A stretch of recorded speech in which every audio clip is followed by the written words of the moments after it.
Pero es que ahora nos vamos a meter en espagilias.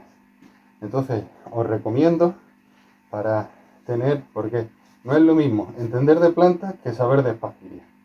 Y ya veréis por qué, porque espagilias está muy relacionado con la alquimia. O sea, que el profesor de alquimia, la Dama Blanca, y textos clásicos de alquimia, os lo tenéis que mirar muy bien. Y cuando lo hayáis mirado muy bien, nos metemos con la espagilia. Nos metemos con Paracelso. Aquí tenemos la obra Liber para Granum, que está bastante bien. Y es pues comparando cómo con el arte sacamos las medicinas, cómo hay que hacerlo, porque tiene su relación astrológica, en que la planta va a tener más propiedades según el día que la coja.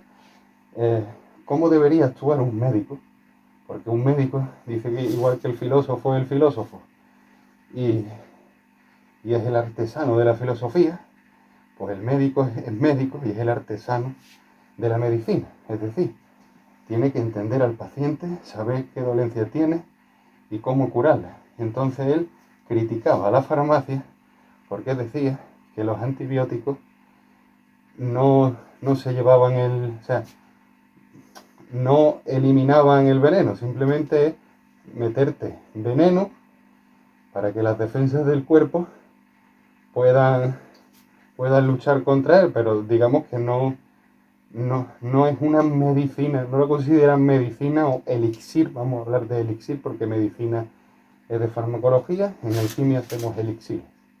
No es algo que te lo tomas y ¡puf!, elimina. Así que explica también, pero no en el libro, sino en forma general Paracelso, que los venenos, por eso nos vamos a centrar, y es importante que tengáis una base de plantas, porque vamos a intentar también el veneno sacarle la medicina. Esto se da también en farmacología, no es que nos lo hayamos inventado. Mirad la serpiente. Una dosis muy chica del veneno de la serpiente es el antídoto que te hace falta para que no te mate. Ahí tenemos su famosa frase: que no sea de otro lo que puede ser de uno mismo.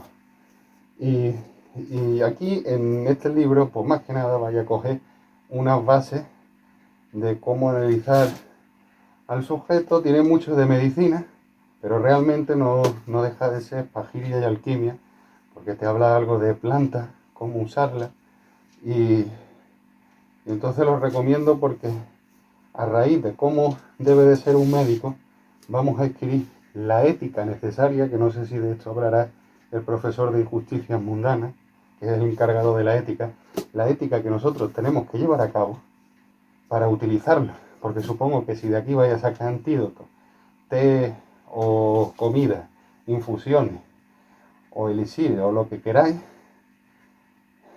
lo vais a proyectar a algo, ya sea a una persona, a un animal que a punto de morir si le queráis resucitar la vida o lo queráis intentar para salvarle la vida, a un montón de cosas que tenéis que analizarlo con lo que se puede hacer en vuestra ley, en vuestro país, y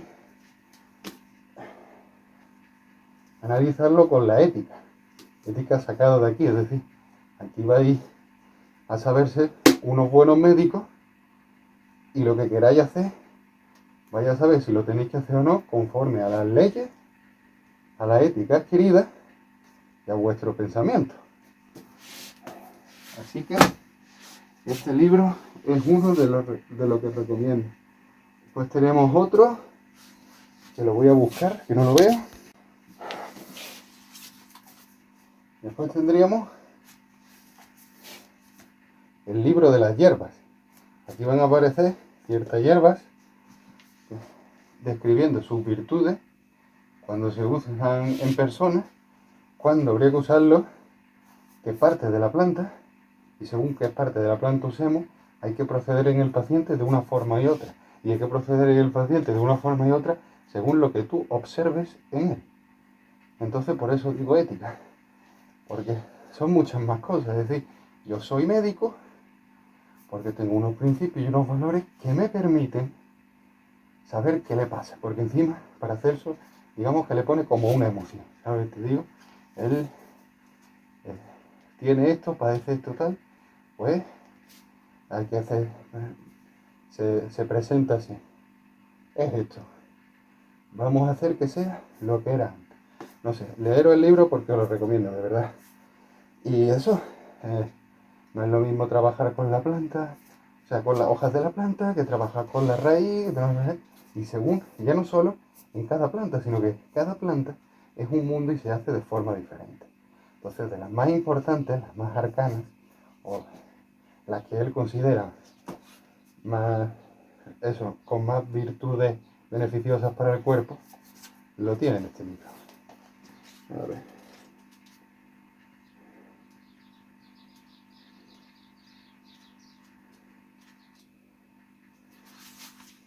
Por ejemplo, aquí habla, que esto se da mucho en alquimia, del azar y sus virtudes.